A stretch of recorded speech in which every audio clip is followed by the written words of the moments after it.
एक school teacher जो एक अचानक प्रेग्नेंट हो जाती है। हैरानी की बात यह है कि उसका पति कभी बाप नहीं बन सकता था। आखिर इसके पीछे सच्चाई क्या थी? क्या टीचर के स्टूडेंट ने ही उसके साथ ऐसा किया था? इस सारे सवालों का जवाब हम वीडियो के आगे देखेंगे। इस कहानी की शुरुआत में हम लोग एक देविका नाम की लड़की को देखते हैं जो आईने के सामने खड़ी होकर खुद को देख रही थी। वो थोड़ी परेशान थी क्योंकि पिछली रात को उसके साथ कुछ ऐसा हुआ था जिससे वो समझ नहीं पा रही थी। कुछ देर के बाद हम लोग उसके पति सुजीत को देखते हैं। वो हॉस्पिटल में एक कंपाउंडर की नौकरी करता है। सुजीत की नज़र देविका के गायब ईयरिंग पर जाते हैं। पूछने पर देविका कहती है कहीं रख दिया होगा। अब सुजीत काम पर निकल जाता है। उसके बाद देविका फिर से आईने के सामने खड़ी होकर अपने बाहों पर पड़े चोट के निशान को देखती है। इधर हॉस्पिटल में सुजीत अपने दोस्त केविन से मिलता है। इसकी बातचीत हम लोग ये जान पाते हैं कि सुजीत की शादी 4 साल पहले हो चुकी है, लेकिन कुछ दिक्कतों की वजह से देविका मां नहीं बन पा रही थी। इसी वजह से वो लोग अक्सर डॉक्टर के पास चेकअप करवाने के लिए जाते थे। इधर हम लोग देविका को देखते हैं जो एक स्कूल में स्पोर्ट्स टीचर है। देविका जब स्कूल पहुंचती है, स्पोर्ट्स क्लब की चाबी देते वॉचमैन कहता है कल शाम को आप बहुत घबराई हुई लग रही थी। इसके बाद देविका अंदर जाकर अपना खोया हुआ ईयरिंग ढूंढने लगती है। कुछ देर बाद उसे वह ईयरिंग मिल जाती है। तभी उसके दोस्त गीता यहाँ पर आती है। देविका उसे बताती है वो और सुजीत कुछ दिनों के लिए कल्याणी आइलैंड जाने वाले हैं। सुजीत का मानना था कि वहाँ की देवी की पूजा करने से उन्हें संतान का सुख मिलेगा। इसके अगले दिन वह लोग आइलैंड पर पहुँचते हैं जहाँ इनकी मुलाकात सुजीत के माँ कल्याणी से होती है। कल्याणी एक सख्त स्वाभाविक महिला थी। उस आइलैंड को बचाने के लिए आंदोलन कर रही थी। कल्याणी ये वहाँ के लोगों के साथ मिलकर नियम और कायदे बना रखे थे और इसी वजह से वहाँ के लोग उनकी बहुत इज्जत करते थे। समय बीतता गया। देविका और सुजीत अपनी जिंदगी में बहुत खुश रहने लगे, लेकिन एक दिन देविका को पता चलता है कि वो प्रेग्नेंट है। यह खबर सुनकर वह घबरा जाती। जब उसने अपने दोस्त गीता को यह बात बताई तो गीता बेहद खुश हुई क्योंकि इतने सालों के बाद उसकी मन्नत पूरी हो रही थी। मगर देविका दुखी थी क्योंकि वह उस हादसे को अब तक नहीं भूल पाई थी और अब वह सच जानना चाहती थी कि आखिर उसके साथ उस रात को क्या हुआ था। रात को वह अपने फ़ोन में कुछ देख रही थी। तभी सुजीत कमरे में आ गया। उसने कैलेंडर देखते हुए पूछा क्या इस बार उसे पीरियड आए हैं। देविका ने कुछ नहीं बताया। सुजीत बेहद खुश था क्योंकि उसे पूरा यकीन था कि देविका इस बार प्रेग्नेंट होगी, लेकिन देविका फिलहाल इस राज को छुपाना चाहती थी। इसके बाद वह अपने फ़ोन पर टीचर से जुड़े हुए स्कैंडल्स वीडियो सर्च करने लगती है। तभी सुजीत उसे सोने के लिए कहता है। अब देविका फ़ोन बंद कर कमरे में चली जाती है। अगले दिन सुजीत अपने दोस्त केविन के साथ में घर पर ड्रिंक कर रहा होता है, लेकिन मन ही मन में उसे देविका के आने का डर सता रहा था।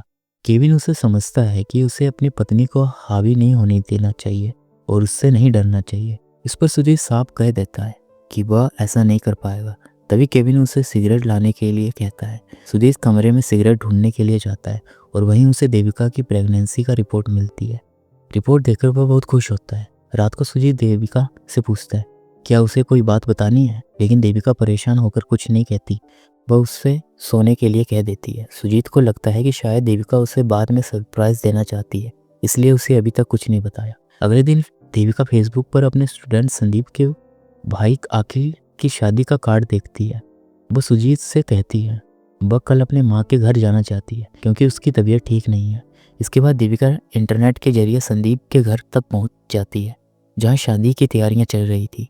संदीप उसे देखकर बहुत खुश होता है, लेकिन तभी कोई अखिल पर एसिड फेंक कर भाग जाता है। वो एसिड अखिल पर पूरी तरह नहीं गिरता, बस उसके कान के पास पड़ता है। दरअसल यह सब उसके एक्स गर्लफ्रेंड ने किया था क्योंकि अखिल किसी और से शादी करने जा रहा था। इसके बाद वह लोग उसे तुरंत हॉस्पिटल लेकर जाते हैं। काफ़ी देर हो जाने के बाद संदीप देविका को बस स्टैंड पर छोड़ने के लिए आता है। रास्ते में देविका उससे उसके दोस्त के बारे में पूछती है। संदीप उसे बताता है कॉलेज के बाद उसके सारे दोस्त अलग अलग जगह पर जाकर सेटल हो गए। इसके बाद जब वह बस स्टैंड पर पहुंचते हैं तो देविका अपना बैग संदीप के कार में छोड़कर बस देखने के लिए बाहर जाती है। थोड़ी देर के बाद वापस आकर अपना बैग लेती है। असल में उसने जानबूझकर ऐसा किया था क्योंकि बैग में उसने अपना फ़ोन रिकॉर्डिंग ऑन करके रख दिया था।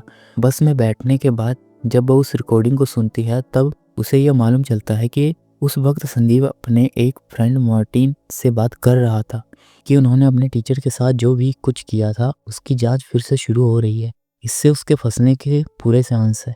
वही जिसने देविका के साथ गलत किया था। वो दोस्त इस समय कोची में था और उसका नाम नवीन था। मार्टिन उसे समझाता है कि उसके पास टीचर की फ़ोटोज़ और वीडियोज़ हैं, इसलिए देविका उनका कुछ नहीं बिगाड़ पाएगी। यह सुनकर देविका टूट जाती है और रोने लगती है। फिर वो फेसबुक पर जाकर कोची वाले फ्रेंड नवीन को सर्च करती है, जो उस समय फूड डिलीवरी का काम करता था। माँ के घर पहुँचने के बाद देविका ये पूरे इंसिडेंट अपनी बहन धनिया को बताती है। यह सुनकर धनिया भी रो पड़ती है और वह उसे हिम्मत से काम लेने की सलाह देती है। उधर सुजीत डॉक्टर से मिलने जाता है। बाहर डॉक्टर उसे बताती है कि देविका अपने बच्चे का अबॉर्शन करवाना चाहती है। ये सुनकर सुजीत को गहरा सदमा लगता है, क्योंकि इससे सालों के बाद उसके घर बच्चा आने वाला था और अब देविका उसे ख़त्म करना चाहती है। इसी बीच देविका अपने डैड के पुराने दोस्त से मिलने के लिए जाती है। देविका के फादर का दोस्त पुराने समय में बम बनाने का काम किया करते थे। असल में 18 साल पहले देविका के डैड पहाड़ तोड़ने के लिए बम बनाने का काम करते थे। यहाँ से घर लौटने के बाद सुजीत देविका से प्रेगनेंसी के बारे में सवाल करता है और गुस्से से पूछता है कि वह अपने बच्चे का ऑपरेशन क्यों कराना चाहती है। तब देविका रोते हुए उसे सब कुछ बता देती है। इसके बाद हम लोग उस घटना को देखते हैं जिससे देविका की ज़िंदगी पूरी तरह बदल कर रख दी और जिसके वजह से देविका अंदर ही अंदर टूट चुकी थी। असल में कुछ महीने पहले एथलीट मीट होने वाली थी।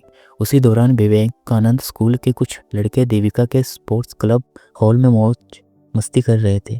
उस समय बाकी सारे स्टूडेंट वहाँ से जा चुके थे, तो देविका ने उन लड़कों को वहाँ से जाने के लिए कहा, मगर उन्होंने चालाकी से उसे एक टॉफ़ी दी जिसमें ड्रग्स मिला हुआ था। टॉफ़ी खाते ही देविका चक्कर खाकर बेहोश हो गई। इसके बाद नवीन और उसके दोस्तों ने देविका के साथ मिलकर रेप किया और ऐसा करते हुए उसकी वीडियो भी बना ली। जब देविका को होश आया तब उसकी हालत बहुत ख़राब थी। आधे होश में वह घर लौट आई। यह वही दिन था जब शुरुआत में हमने देविका को आईने के सामने खड़े हुए देखा था। उसकी बॉडी पर उन लड़कों के दिए हुए जख्म थे। यह सुनकर सुजीत और भी गुस्से में आ गया और देविका से कहने लगा, तू अपने पेट में पता नहीं किसका पाप लेकर घूम रही है। और इस तरह सुजीत देविका को भला बुरा कहने लगता है और उससे गुस्सा होकर हॉस्पिटल चला गया। वहाँ जाकर उसने केविन को पूरी बात बताई। यह सुनकर केविन उससे कहता है, उससे पहले ही चेतावनी दी थी, अपनी वाइफ को इतनी आज़ादी मत दो। अब हालत ऐसे हैं कि सबसे बेहतरीन यही होगा कि उस बच्चे का अबॉर्शन करवा दिया जाए ताकि समाज के लोग उंगली ना उठाए। लेकिन सुजीत इस बात को टाल देता है और कहता है कि देविका से जाकर सीधे वही इस बारे में बात कर ले। अगले दिन केविन देविका के पास में आता है। उस समय घर पर सुजीत की माँ भी मौजूद थी, इसलिए सुजीत उसे अंदर लेकर जाता है। मौका पाकर केविन देविका पर भी इल्ज़ाम लगाने लगता है कि जो भी कुछ हुआ वह सारी गलती उसी की है। साथ ही वह उसे अबॉर्शन करने के लिए कहता है। यह सुनकर देविका गुस्से से भड़क जाती है और वह केविन को वहाँ से भगा देती है। रात में देविका सुजीत से कहती है, केविन तुम्हारा दोस्त है, मेरा पति नहीं। अगर कुछ भी कहना था तब तुम्हें खुद आके कहना चाहिए था। यह सुनकर सुजीत को अपनी गलती का एहसास होता है। वह देविका के साथ देने का फैसला करता है। इसी वजह से देविका के कहने पर दोनों मिलकर पुलिस कंप्लेंट करने के लिए जाते हैं। अंदर जाने से ठीक पहले सुजीत देविका को रोक कर यह समझाने लगता है कि अगर वे पुलिस के पास गए तो वहाँ उन्हें बहुत गंदे और शर्मनाक सवाल पूछे जाएंगे। इसके बाद न सिर्फ उसकी बल्कि पूरे परिवार की बदनामी होगी। यह सुनकर देविका समझ जाती है कि सुजीत उसके साथ खड़ा होने वाला नहीं है। गुस्से और मायूसी में वह वहाँ से सीधे अपने घर लौट आती है। घर पहुँचने पर कल्याणी उसे दिलासा देती है और कहती है अब उसे अपनी लड़ाई खुद लड़नी होगी। इसलिए अगले दिन देविका सुजीत को छोड़कर अपनी माँ के घर चली जाती है। सुजीत जब कल्याणी से पूछता है कि उसे देविका को क्यों जाने दिया, तब कल्याणी गुस्से में कहती है कि उसे अपनी पत्नी का साथ देना चाहिए था, लेकिन उसे समाज के डर से उसका साथ छोड़ दिया। यह सब बोलकर वह भी गुस्से में सुजीत को वहीं छोड़कर आइलैंड चली जाती है। सुजीत जब हॉस्पिटल पहुँचता है तब वहाँ के सभी लोग उसका मजाक उड़ाते हैं, क्योंकि केविन ने देविका के बारे में सारी बात सभी तक फैला दी थी। यह सुनकर सुजीत को बहुत गुस्सा आया और उसने केविन की पिटाई कर दी।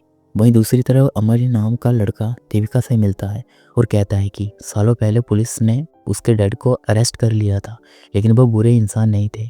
अमजद के डैड देविका के गुरु थे, जिन्होंने देविका को मार्शल आर्ट सिखाया था। अमजद उसे अपने डैड का दिखाया हुआ एक तोहफा देता है जो उन्होंने देविका के लिए भेजा था। इधर देविका की सास कल्याणी ने देविका की मदद करने के लिए एक पुलिस वाले को भेज दिया जिसका नाम रॉय था। रॉय से उसे मालूम चला कि इन दोनों कोची में है।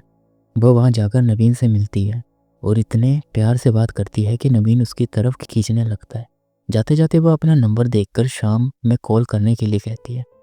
अब देविका और नवीन की चैटिंग शुरू हो जाती है। बस उस अगले दिन मिलने के लिए एक लॉज में बुलाती है।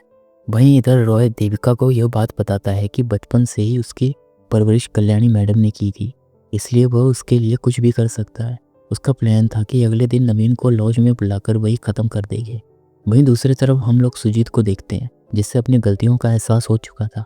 वह देविका से बात करने की कोशिश करता है, लेकिन देविका उसका कॉल नहीं उठाती। इधर रोहित किसी काम से अपने सीनियर के साथ जाता है, इसलिए देविका को अकेले ही नवीन से मिलने के लिए जाना पड़ता है। वो लॉज असल में एक ओयो होटल था, जहाँ कपल्स आया करते थे।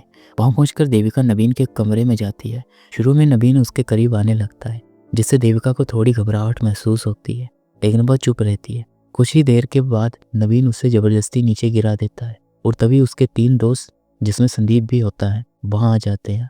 वह सब देविका को बताते हैं कि उन्हें पता है कि उनका पीछा किया जा रहा है। तभी संदीप कहता है कि उसके पास देविका की सारी वीडियोस हैं। वह लोग देविका को वीडियो अपलोड करने की धमकी देते हैं, लेकिन कहते हैं कि वह ऐसा नहीं करना चाहते। वह चाहते हैं कि देविका चुपचाप उनका पीछा छोड़ दे। देविका उससे मन्नतें करने का नाटक करती है, लेकिन फिर अचानक दरवाज़ा बंद कर देती है और इसके बाद वह अपने गुरुजी का दिया हुआ हथियार निकालकर उन पर हमला कर देती है।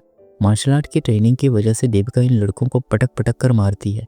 लड़के एक एक करके बुरी तरह घायल हो जाते हैं। संदीप और मार्टिन डर के भागने लगते हैं। तभी रॉय वहां आकर उन्हें रोक लेता है और दोनों को बेरहमी से मारता है।